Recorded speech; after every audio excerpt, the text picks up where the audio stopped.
Why don't we go ahead and get started? Welcome to the Wired Word. Let's open the week with a prayer. Will you join me? Great and loving God, first and foremost, we give thanks for the opportunity to think, for the blessing of creativity, for our continued willingness and desire to gather together to think about you, to discern your movement in our lives, and to understand perhaps a little bit more how it is your love that connects us all to each other and everyone in the world. We pray that throughout our discussion today, we'll learn a little bit more about your love, how we can best present it to the rest of the world, and how we might always move forward together as we learn our way around a completely new reality. We pray your guidance and wisdom, as always, in the name of Jesus Christ and in your many names and images. Amen. Amen. I had a lot to ask for this week, I guess. Sorry. I like to start things off fresh. So, Wired Word this week.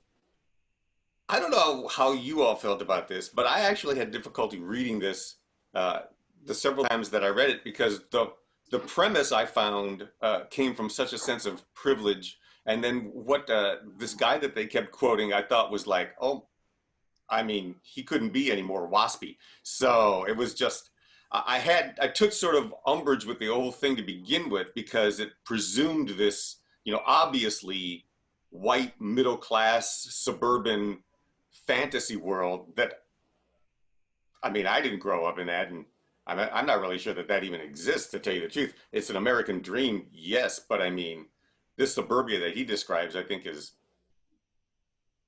somewhat offensive to me.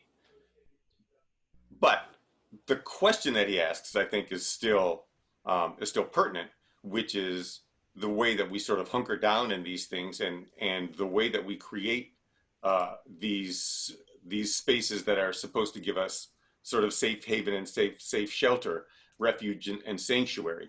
So the premise of the article, of course, was that, now everybody who lives in the suburbs is getting the last laugh because they can still go outside in their backyards. Whereas the rest of us fools who got stuck in some sort of urban environment, either, willingly or just because that's the luck of the draw, too bad for us, because now we're stuck in our little cubicles. That was like, all right. But just because I live in an apartment in the Bronx doesn't mean I can't go outside. I mean, there's still outdoor spaces. Maybe I don't have my own backyard. But I think the point was well taken about sort of having your own little kingdom and the problems that whole attitude presents as well. So, first question is, what has refuge and sanctuary meant to you in this time of quarantine? If you're lucky enough to have a house with more than one room in it, is there a special room that you've created? Or even if you live in a one-room place, is there a little space you've created? What's refuge been? Well, I'll speak to that. And I've always been an outdoors person. Put me outside. I've told Hugh over the years, if I ever get sick and I'm out of my mind, just put me outside and I will do better. But we are very fortunate, and I've been so grateful that we have space.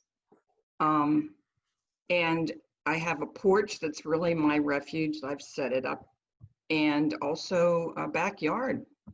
And I like to just sit under a tree and be quiet. And I've had I use the Essene Book of Days for my meditation in the morning, and it's very seasonal and, connected to nature. And I'm just sitting there being quiet, and all kinds of animals and birds are just all over the place. They may have been there before, and maybe I just wasn't as quiet or spending as much time, but it's been a definite refuge for me. It's centered me. It's given me hope. It's been everything for me, really. That's great. Yeah, the backyard. Another example of the need for that outdoor space of some sort, whether it's your backyard or a little park area. The city has lots of parks, lots of little parks. Some of them are just basketball hoop parks, but they're still nice little outdoor spaces.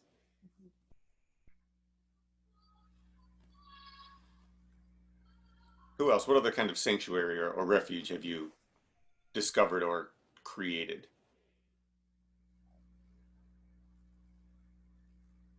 Go ahead, Susan, just unmute. Oh yeah, I can't see everybody necessarily. Go ahead, Susan. Second. There we go. Well, I'm more than been given a gift by the rental that I'm in. It's a small house. I mean, I think if you put all the rooms together, it probably equates to maybe one of your bigger rooms. The front sliders are my refuge. I get up at between 4 and 5 every morning, and I sit and I'm able to watch the daybreak. But the most difficult part of having all of this is that there was no one to share it with, No. Because we couldn't, I wanted all the kids to come. I wanted to have a campfire. I wanted to have these children run around that are stuck in these apartments. And they weren't able to. And I think that was the difficult part. But as far as me, myself, I have never been more grateful to be where I am right now and to have the time and to have peace of mind with the time. I'm doing a lot of writing and painting every day. And I have gardens. No, life is, to me, selfishly it sounds, I don't mean it to be, but this situation has been marvelous for me and my creative energy. That's terrific. There's nothing selfish about it. It's good. Everybody experiences this in a different way and in a different place. And what we're talking about here is sanctuary. What is sanctuary? And it sounds to me like for you, it's the opportunity to have some time to be creative. And I definitely get that. I've had sort of a similar experience. And we've tried to create this little sanctuary area in our house for when we do all of our various online meetings. And I like it. There's incense burning. You can't tell that. So I've created like a multi-sensory place where it's just nice. And this is a little bit more of a soundproof room in the house, just because of the way it's built. So it's a good creative space too. And I would hope that anybody, no matter where they live, whether they're in suburbia or not, has the opportunity to find some sort of space like this where they can be sort of open to the creative flow of God. And really, we can do that in any sort of space, right? It sounds to me like most of us agree that requires some alone time, some silence, some space where we can be sort of alone with our thoughts and alone with God's guidance. And I suppose that can be more difficult to find in an urban environment, but those places are still there. Nancy. So, I've always kind of been intentional about even like keeping the place that I live as a sacred place, and even intentional about who I would invite inside, just because it's my sanctuary. But and always coming home after work and just feeling just this beautiful place of refuge. But when I was working at home and here all the time, it almost kind of felt it changed. As I was here hour after hour, it almost and I don't want to. It was confining to me. It wasn't like when I would walk in after being gone all day, it was expansive, right? And then being here all day, day after day, the first month was great, but then it was like day after day, it started getting restrictive. So I really find, and taking a lot of time outside, and I really love going to the Greenway, just walking on those boardwalks. Yeah. Also just feeling that the expansiveness of really having, the sky as my cathedral, right? Yes, absolutely. Absolutely. It's interesting. I officiated a wedding on the beach last night also, and it was the same. It was sort of the same message, was like the expansiveness of God and the sanctuary of nature. You know, it's just uh, for me, it's always also been amazing just to be out and surrounded by the creativity of the universe, whether it's on the beach and sort of the endless horizon of the beach, or whether it's in the mountains and the sort of tuning fork energy that mountainous regions create too. It's all just very, very connecting to me. And yeah, the beach is awesome as well. So being able to get to any of those little spaces and see, and also for me though, the city is a very energizing place. I love the city. You know, as you know, I love New York, and I think that there's an energy in an urban environment that is also very refuge-like in maybe a different way than when we're out in nature, spending some time in silence, listening to the bird songs. You know, but I think that to a certain extent, sanctuary and refuge have to be kind of carried with us wherever we are, uh, so that we can adapt to any environment in which we find ourselves. And, you know, this is sort of the story of the Exodus, right? I mean, the Exodus story is one part the Jews escaping captivity from slavery, but it's also partially a discovery of being able to take the temple with us, literally carrying it with us at first in the Ark of the Covenant, and then building a space for it under a tent, and then finally realizing none of that matters because the sanctuary is our body, our temple is here. So it's always there. It's a matter of then being able to just sort of open the doors wherever we're at. Interesting. That's good stuff. Thanks, folks. Well, Nancy, you sort of answered the question about whether the dwelling in which we are living during the pandemic has contributed to our feeling of refuge or not. And I guess the answer really is yes and no, depending on how much time we spent in our refuge and whether it's getting on our nerves now or not.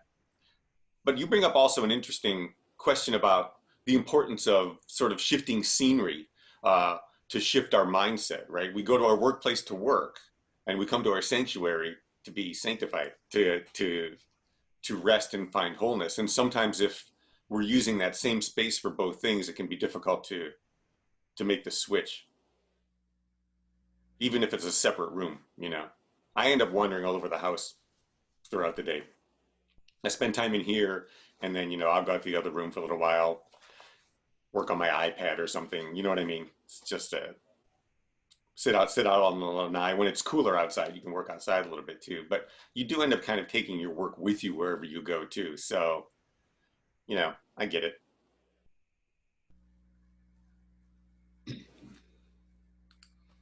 So, considering the places in which we live, in what ways has your dwelling place contributed to your enthusiasm to worship God during the pandemic, and also your enthusiasm to worship with others during the pandemic? And in what ways has being at home dampened your enthusiasm to worship God with others during the pandemic? This was an interesting question too. This entire Wired Word was pretty biased, and there was really nothing I could do to unbias it this week. So I just sent it out, and we can just talk about the biases that are inherent in it as well. You know, because again, this is presuming that it's presuming that we want to gather in like local groups. This is the argument that I've had about online things for years with people. It's like, well, I really want to meet in person. I'm like, well, this is in person. I'm still looking at your face. We're still hearing each other. This counts as in person. This counts as meeting together to worship. It really does. But their question is in which ways this has contributed to or dampened our enthusiasm about worshiping with each others. And I think that's a really good question, because I know not everybody digs this. And some people aren't doing it this way either. You know, most other places, it's something you tune in, you just turn on a worship service in YouTube or whatever, and you're really kind of watching it by yourself. There's not much, there is no interaction like this. How do you all feel about those things? What I've heard Yeah. from many people, Zooming exhausts people. I've heard various people say, because you can go to a worship service and just kind of sit there and participate, but you're not face to face. You're not being looked at the whole time. and in a discussion, you're not being expected to speak. And I've had several friends who've said it's exhausting for them. And even our daughter, who, you know, I don't know, she's on Zoom meetings all day long, continually, one after another. And she feels that it's exhausting. Oh, that was Tricia. And Julie has said the same thing. It's just exhausting. And when they're in charge of the meeting, they've tried to build in like a 15-minute break in between, because you go from one meeting to the next meeting, and you know, you have to sit there and look interested and whatever. People are staring at your face. It's not like you can just whatever. So Yeah. that's one side of the technical part of it that I've heard, that I'm not on that often.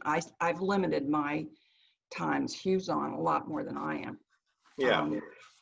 But wouldn't you do this if you were meeting, quote unquote, in person as well? You wouldn't schedule your meetings so that they were right on top of each other, especially since you'd probably have to be driving between them. So I'm not really sure why people do this with Zoom either. Don't exhaust yourself. Schedule your meetings differently. Don't put them right on top of each other. Take an hour break in between them. Yeah. You know what I mean? There are other things to do. Yeah. Also, they don't have to. I've heard the same complaint from several people, actually, including Betsy, our regional minister. And she's like, oh, you know, I had 6 meetings in a row. I'm like, why did you do that? You wouldn't do that, quote unquote, in real life. You wouldn't be able. Your professional life is different from some people's, Michael, because in your in-house corporate meetings, you can, or even, you know, I've been in places where, yes, meetings are scheduled back to back. So some people do have that situation. Oof. Ouch. It's not a very productive way to do things. I was thinking about my previous life in sales jobs too. You know what I mean? I had to drive to meetings. So there's time in the car at least to regroup and things like that. Yeah. You know, but I know what you're saying, especially in some corporate environments, you're just moving from one meeting room to another. But, you know, my argument would be that's just a horrible way to keep people productive, whether you're doing it on Zoom or not. It's got to be just as exhausting. You know? Mm-hmm. So, but yeah. Go ahead, Nancy. I tell you, this has been so different for me because, you know, I work at a church, right? So when I'm at church, I'm not, you know, I'm not feeling that flow. It's a different feeling. And when I'm here, you know, and in here is different than being in Zoom meetings because there's a different flow. I mean, I'm in Zoom meetings for work and I just could get drained, you know. In meetings in person, sometimes at work, yeah, I get, because it's different. It's just a different kind of a energy exchange, I would have to say. And this you actually feel this symbiotic flow between people, you know, here, right here, and in your service. So it's been really awesome for me to be in this framework and you know, just be filled spiritually.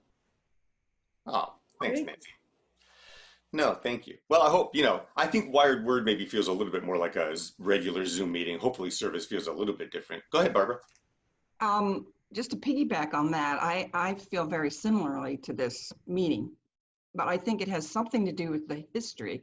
I mean, how many years, at least during the winter season, did we attend and knew you and knew a lot of the participants, at least knew, felt the safety of the environment and realized that people were on the same wavelength. They're allowed not to be on the same wavelength, however you want to say it. There was a safety that was already established. So I give some credit to that for how I feel about this meeting, if you want to call it a meeting. Yeah, no, I appreciate that. I think it's valid. We sort of knew each other coming into this and it helped somewhat. But I hope that also we're thinking about, as new people come to join us, that how we invite them in and make them feel comfortable the way we invited each other in when we were in person. You know, it's a little bit trickier. We've been having some chats about that too. It's interesting. And again, I think this all sort of speaks to the way we define sanctuary and church and spiritual community. And I think a lot of it has to do with sort of our willingness to be the community in any way that's available to us, you know, and I think that's pretty cool. I think what we're doing here is really cool. Susan. I tend to have the opposite reaction from Nancy and you speaking how this is a vehicle that helps bring community. It does bring community, but when you're sitting in a sanctuary, sitting in a sacred place, the spirit is actually, to me, it's a physical presence. It's a physical presence that touches every part of me. The computer only allows a certain side of my brain to respond because the energy coming from the computer actually cuts into my experience of spirit entering me. Being in the presence is very different than getting it over an electrical piece of machinery. And So even the dialogue is great. I love this. I love the dialogue, but I cannot do worship on here. You'll get there. You'll get there. It's just a different experience. And I don't want to. No, because I understand. I understand completely what you're saying. Because no, I'm just saying I get it. Because you're right about the energy signature coming off the computer, right? We talk all the time about the fact that we are energy beings, and the energy that we are surrounded by is affecting sort of our resonance, right? The way that we resonate with the perfect love of the universe, with God's love. So every little electronic item that we have is affecting that in some way. But because I've been doing this a long time and I'm used to being in front of a screen, it does not bother me at all anymore. And I find very intense moments of connectivity, as intense as I would have if we were all in the same space, even in this space. So I just encourage you to keep working through it, because I've been there. My guess is we've probably all been there, or maybe are still there in one way or another, you know, Susan, because I totally get it. And I'll tell you something else too. Depending on how many of these devices, like I've got this computer plugged in, but there are also a variety of things plugged into it that I need to make this whole thing work. Every single one of them is generating a different frequency. So I come in here and I really sort of rebalance the room for a couple of hours in the morning before we get started, you know, by sitting in the energy, getting used to it, dissipating what I need to of it, lighting a bunch of incense, you know what I mean? So it's become a different sort of ritual, I suppose, because I did a similar thing in the church space before we got started. I'd get there early and I'd smudge it and I'd light incense and I'd sit and I'd get used to the energy, you know what I mean? So it's just a different type of energy now. And so I'll be interested in hearing more from you as we move forward about whether it's getting better or not, or how you're adjusting to it. But I understand what you're saying. And yeah, there is, you know, when we gather together in physical and we're physically sharing that energy, that's, of course, that's as awesome as it gets, right? But it's not always just with everyone. After one of the services here online, I went off, and at Unity, there's a path through the woods. And it's a little overgrown, but you get to a point and there's a bench. And I sat on that bench and I says, this is my church. And it was so totally opposite of all of this frequency coming at me. So yeah. I understand though. I'll keep trying. I get it though. But and we've all talked about how important nature is to us as well as a real tuning fork. Absolutely. Barbara. I get Susan's point of view very, very much, because I recognize auras and have for a long time. And maybe we can learn to pick up on other people's auras technically, but I do it much better. Like I can sense Hugh's aura right now. And when I'm in a room with people, I can sense their auras, and the computers doesn't do that for me. And I think we're all turning into, what are they called? Delio talks about cyborgs. What's a combination of human and technology? Androids, cyborgs, no. Androids. Cyborgs, and I think you're further along on that path, Michael, of being a cyborg than I am. But I don't even know if I want to become a cyborg, but I think that's where we're headed. I like the feeling of being in a room with people and feeling their aura. I like to touch people. I like to hug people. One of the things that I'm grieving very much is not touching people, my children, my grandchildren. I'm grieving that. And I don't want to think that I'm never going to have that again. Just wait until your computer gains consciousness in about 10 years. Resistance is futile. Any Star Trek fans? I just started watching Picard, and it's really excellent. But he gets into the whole Borg thing, and this is kind of one of the themes of Next Generation was how much we become assimilated into the machinery of our own invention. You know, it's a pertinent question. Not that we're at the point where we can start really enhancing our physical nature with cybernetic parts, but you know, it's down the road. Anyway, all of this sort of gets us away from the idea of what sanctuary is. Although, you know, for the Borg, sanctuary was found in community, right? The whole reason for assimilating everything is to bring it into your community. Of course, the presumption is that your community is ideal and everybody needs to be a part of it, but you know, we have to stop thinking that way. But certainly, I think we need to be inviting people into this community. Helen. I was just thinking, as we were sitting here, it's body language. When you are on the screen, just like I am right now, some of the meetings I turn into, which are usually yours, I don't do anybody else's, but I see the people's reaction, and sometimes it affects me, like, you know, where are they coming from? Do I have to listen to all these technical things I write down, you know, and then I think I check it out. So, but I do the same thing when I go into the sanctuary or into the church. I sit there, and some days everything just comes together. Other days my mind just flutters away. Or I look at somebody's dress, or I look at while the communion table, how come the candle's not lit? So I guess you have to pick and choose what's important to you. And this right now is important to me because it is in the place of being in a sanctuary. So it's not really my refuge. It is a sanctuary to me. And whether you build a candle, you burn a candle, I just built one or burned one this morning, or if you put incense, or if you get the Bible out, those are all body things that you can do that make you assimilate into the whole picture. Does that make any sense? Yeah, it's fantastic. Are you kidding me? I thought that was great. I was thinking also about how does one do discipleship for a church to bring new members into the church in a era of coronavirus. I know that in the Naples Baptist Church, you fill out that little card in front of your seat. You'll have Baptists knocking on your door at 6 o'clock that night. How do you increase your flock in an era of coronavirus? Electronically? I'm not sure how.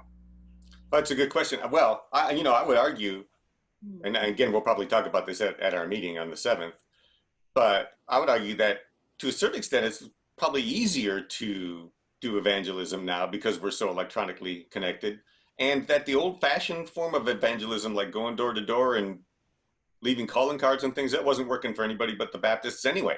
So, you know, if I think now the key is going to be having people like you and like the Blairs who live in different places, you know, starting to fold other people in. And I have to tell you, I'm working on something that's not going to happen quickly, but I'm trying to convince our denomination that they need a new region and that it needs to be an online region. And that all of these little churches that are looking for pastors that are never going to find one, just become part of this online region. And then they can deal with evangelism in their areas where they are in whatever, you know, Dayton, Iowa, or whatever the town happens to be. And they also have physical regional ministers from the denomination that are available if they need somebody to come in person. So I think there are new ways to not only be the church, but to increase membership in the church and make things more sustainable. Because, you know, my other argument is that this is, to a certain extent, this is cheaper to do than physical space. You know, it's not cheap because I'm not cheap. but the rest of it, there's no rent, there's no physical overhead, there's nothing to worry about other than bandwidth and talent, basically, right? So I think there's potential for growth and sustainability, but I'm an optimist. Susan. I agree with you with that, is the potential of growth and opportunity. But I was a membership coordinator for a church for many years. And Oh my pastor's gosh, assistant. why didn't you say that months ago? You're You hired. knew me then. You Oh, used to that's walk true. by my office all the time. And I still think deep down, I've given a lot of thought to this. And if I was in that position again, what would I be doing right now? I still believe human contact, personal contact. I'm not saying body to body, but I am saying letters, cards, compassion, caring, gifting, and letting people know that they are loved no matter who they are or where they are. I think that, to me, still remains the bottom line of membership, of people wanting to join. And I hope we never lose that. I know this is the next step in the world, but I still think human capacity to touch each other's heart in some material way, cards or whatever, like I said, I still believe that's the way to a person's heart to become together in spiritual walk. You're saying like sending little gifts or something. I mean, these are things you can still do even in the coronavirus, right? You send little things to Well, their yeah, mailbox. that's what, yeah, just be in touch, Yeah. let them know. There's nothing Yeah, better absolutely. than getting a piece of mail going, wow, somebody thought of me. Well, yeah, yes, for a certain generation. I will argue for another generation, though, they never check their mailbox. That generation includes me. And I would prefer, but I want the contact, but I prefer it comes either in email or as a special online gift or something like that. I still know that you're thinking about me, but I only walk to my mailbox like once every 2 weeks, maybe, and usually only if I know something is coming. So I agree with you, but I think we also have to find other ways to continue the personal touch. For me, actually, a lot of it involves meeting people in private little Zoom meetings just to say hello and hang out, and texting. There's a certain generation that texting is very personal to them. So, part of the trick now also for all of us is to be sensitive to the needs of different generations, especially as we transition into this more online world, which is here to stay in some form or another. Some of us more than others will be missing these personal experiences that we've been talking about today. Just not only because humans are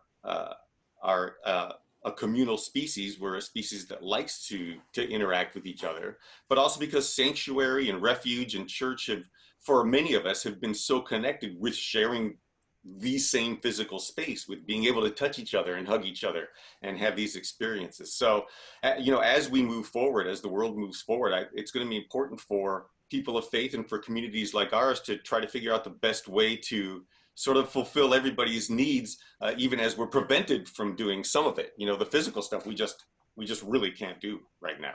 And in the meantime, we might as well use this as an opportunity to figure out how we keep the personal touch going when we can't be in a physical space until that time happens again.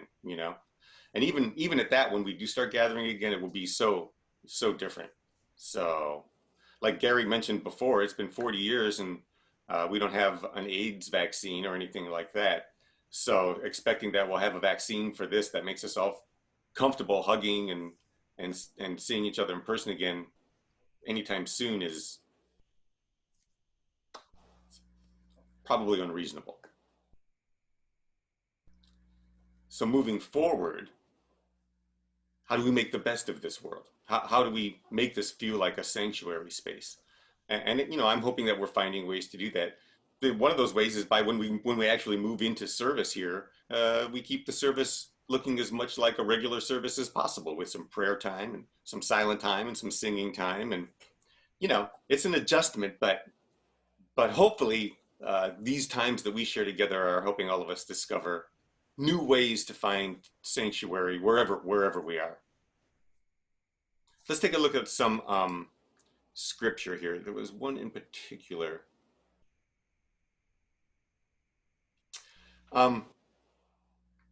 there's a passage from Deuteronomy chapter 24 that I'll read to you. When you make your neighbor a loan of any kind, you shall not go into the house to take the pledge. You shall wait outside while the person to whom you're making the loan brings the pledge out to you.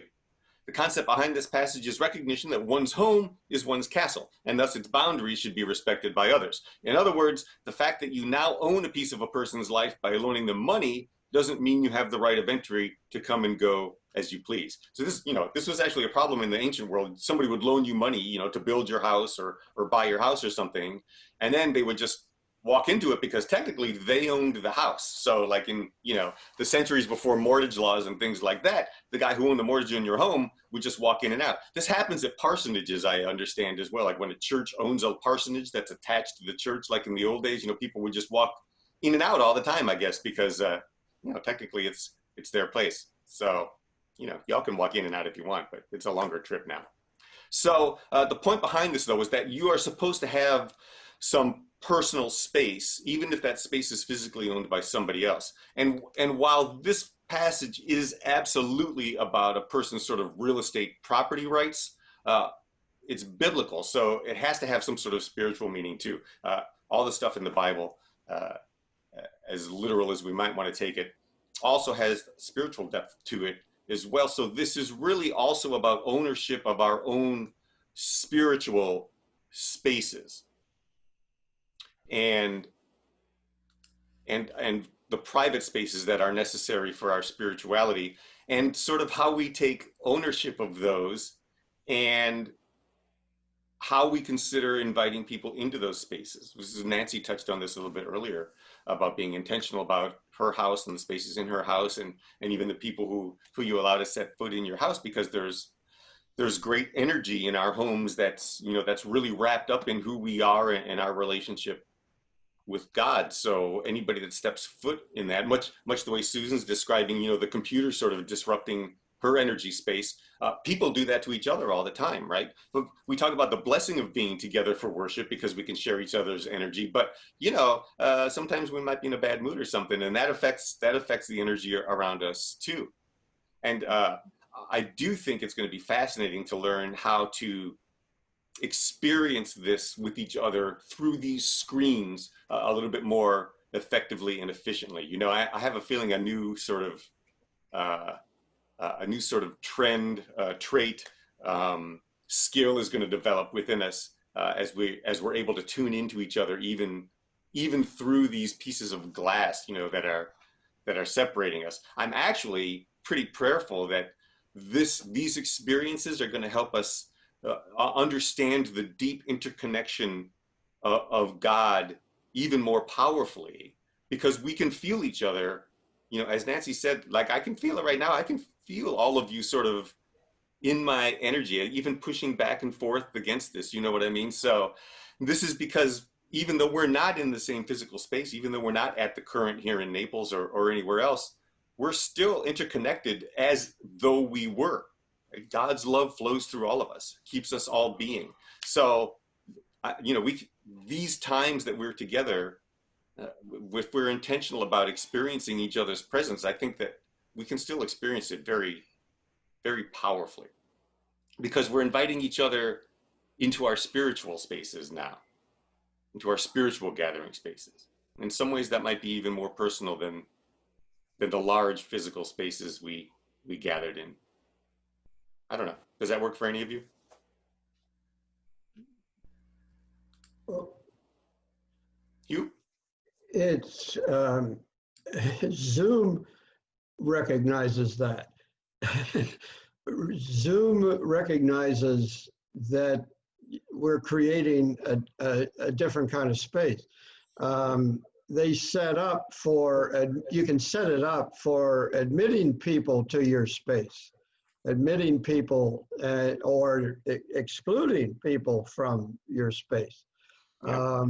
So I think there's and you can block a person. I mean, you can, the host can block a person if they become unruly or have invaded your space uninvited.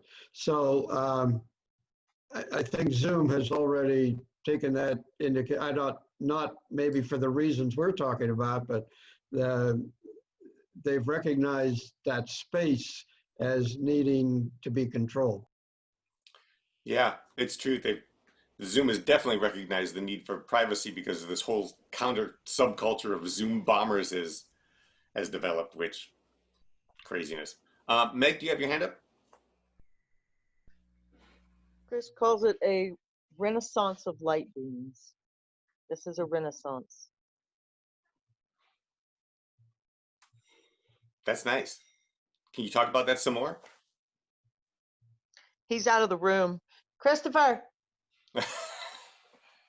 Sorry, he's out of the room. He was just saying that to me and then he took off. No, I get it. I think I mean, I hope he's right. I'm assuming that what he means is that more people are sort of waking up to an alternative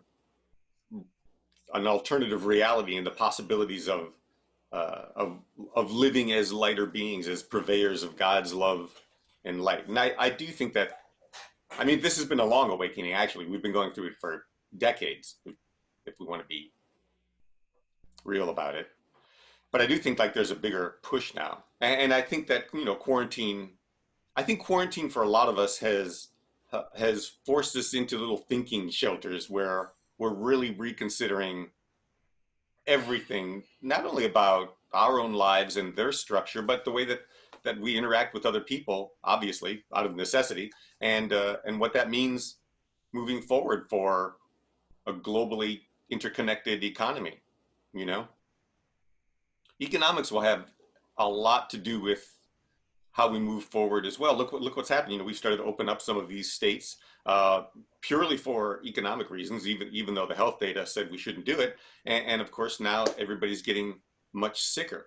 So, and I think that's simply because we haven't been clever enough. We're trying to just do things the way we did them before the pandemic. And I don't think that can ever happen again, quite frankly. I think we just have to do everything differently, and it's going to be hit or miss for a while until we figure out, whether we can actually go to a restaurant ever again, or within the next decade, or if a restaurant can only literally have 10 people in it anymore, and how that's economically feasible for a family-owned restaurant. There's some serious issues to wrestle with moving forward. Helen? I think that goes back to responsibility. We were talking about the mask. You're responsible, but you're part of the environment. And some of the scientists say, it's your responsibility to do this. Then we have on the other side, as you say, economics.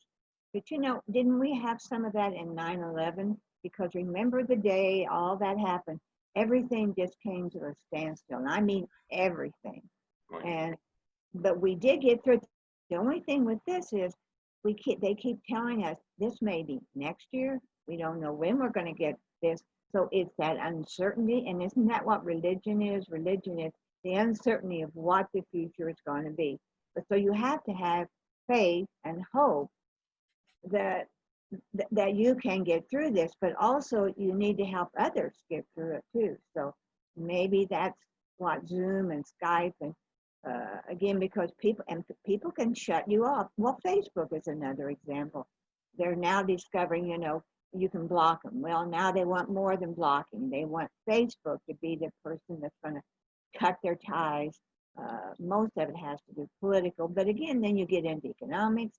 So the whole world doesn't revolve around just me. It revolves around you, and it's how you accept it. But again, sometimes you have to go on faith.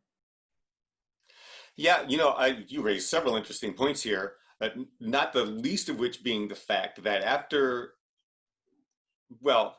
question being, what do we perceive as a threat, right? Because you mentioned after 9/11, we locked down and we are still locked down just on the outside chance that something like that could happen again. Years later, even though there's a lot of evidence that says doesn't really make any difference, we are still locked down as tightly as we were after 9/11. Yet now, here's another threat, a very real threat against American lives, and you can't get people to wear a mask.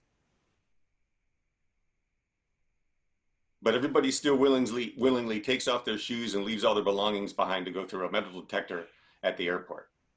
It's a matter of perceived threat.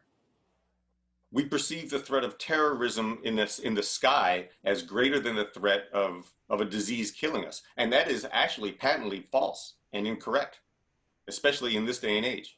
The threat from the pandemic is much greater than the threat from terrorists in the sky. And yet we refuse to lock down as a country as tightly as we did after 9/11. This, this is a problem with the American spirit. We're willing to do what's necessary, but only if we perceive it as some sort of militarized threat, I think. When we're talking about public health, Americans, unfortunately, I think are just not well educated enough to make a reasonable decision. They just don't understand. And it hasn't been presented well enough for them to understand either. Nancy. That's what I was going to say. You know, when we have a leadership, you know, that's kind of showing a different facet of really what's going on, you know, we're all just kind of polarizing, you know, because we look at the top as a guide, you know, and Yeah.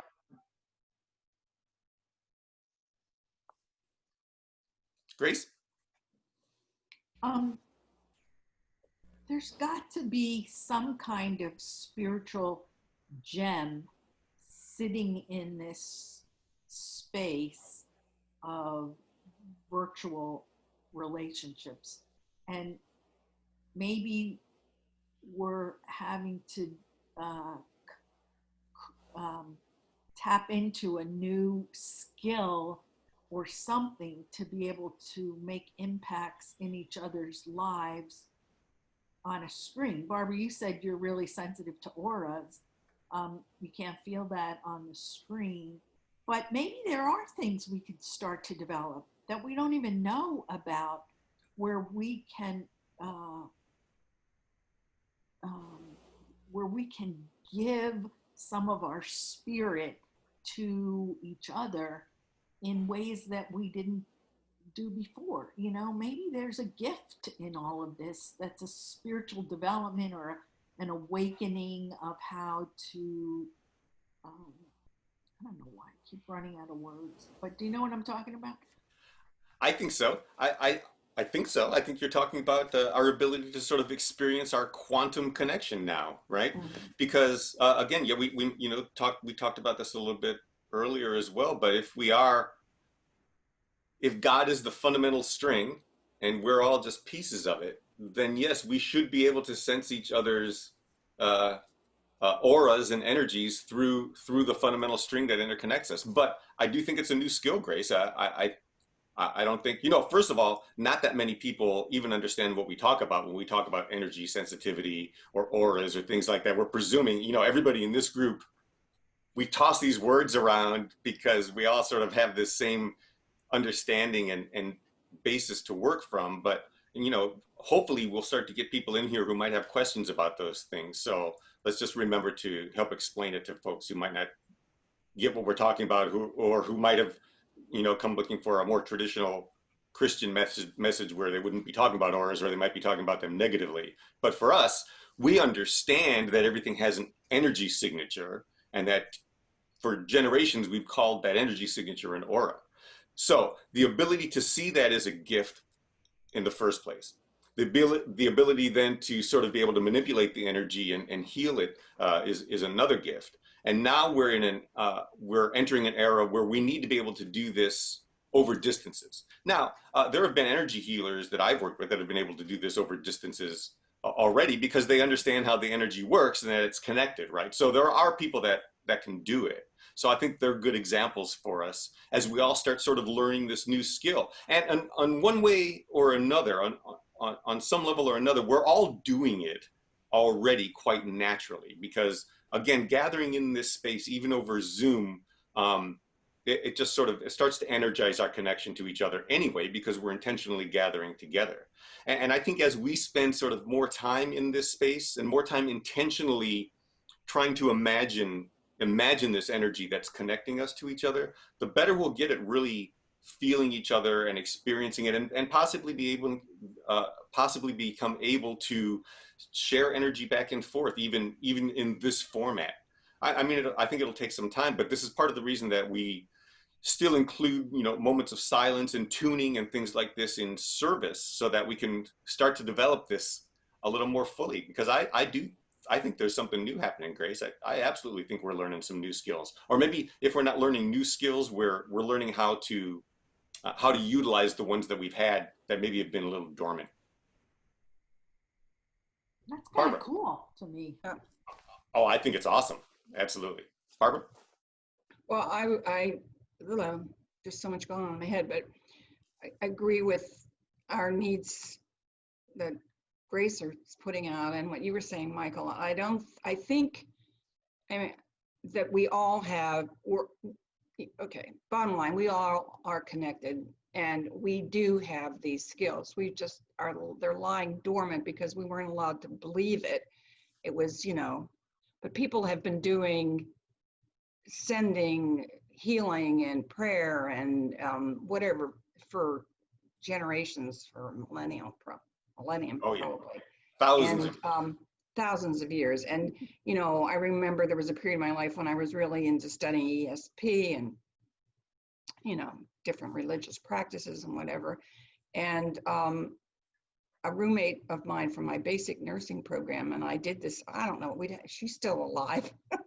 So I could ask her about it, but we did this little experiment, and I don't know, there were certain things we had to think about at a certain period of time, and then we would communicate what we thought about. It was unbelievable. I mean, it was, 90% or whatever, because we both believed it, and we're so connected for 3 and the most intense years of my life. So I think it's possible. The church might want to think about some way of putting people together in dyads or whatever to practice some of this, or during meditation. I mean, there's all kinds of things we could do. I agree. I think those are good ideas. I agree. And I think we should definitely spend some time doing some distance energy work. And you are also correct. Again, a great deal of Christianity tends to be anti-mystical for some reason, even though there's so much mysticism associated with the religion and Jesus himself. So these things we read about, the miracles of Jesus, and I understand the desire to make them about Jesus, and these are special things that Jesus could do. But quite frankly, I mean, they're the things that you would expect of an advanced being who understands the interconnectivity of energy, and the fact that he does it and shows people and then tells people to do it also, and then obviously does train some people to be able to do it, speaks to me that this is a natural dormant force that we are supposed to be actually taking advantage of. We should be able to heal each other's pain and suffering. We should be able to see through the veil of reality that says we don't have these powers, or we shouldn't be able to talk about them, because we should be able to talk about anything. We don't have to agree about all of it, but not being able to talk about it, you miss a whole segment of awe and beauty of God's wonder if we don't talk about the possibility that we might be able to channel some of this energy for the common good, just like Jesus did. Nancy. Couple things, and sometimes it's already happening in our lives, right? Because those people that we're really close with, like, think about, you get on the phone and someone will say, gosh, I was just thinking about you. Yeah. It's like, how many times does that happen? And then I think about this space being really this liminal space, right? This threshold that we've walked into, and true liminal space is a threat to the status quo. So it's like, we don't know what this new arising is going to look like, but we can take the next right step, just like you say, and what works, what doesn't, and just kind of feel what our inner teacher, Holy Spirit, is kind of guiding us to do. It's a practice, right? Yeah. Yes, it's a practice. Amen. Amen. And as we go into service today, we're going to talk about giving each other permission and giving ourselves permission to practice, just to put different things into play, and to think about the maybe different religious practices that we've used throughout our lives or that are available around the world, and how they might help us all just grow closer to each other through this undeniable energy of God that I know that we feel is interconnecting us, and that I think some of us are maybe just a little frustrated about being able to utilize a little bit more or stay in tune with a little bit more often. I think you all for a tremendous discussion today. Is there anything else before we sign off and get ready for service? Any other comments? I've got to scroll around. I'm trying a different recording format. Okay. All right. Thank you, my friends. This is, as usual, a very, very inspiring conversation. Thank you for joining in. We'll take a short break and we'll be back for God Connect at 10:15. I'll see you in just a few moments.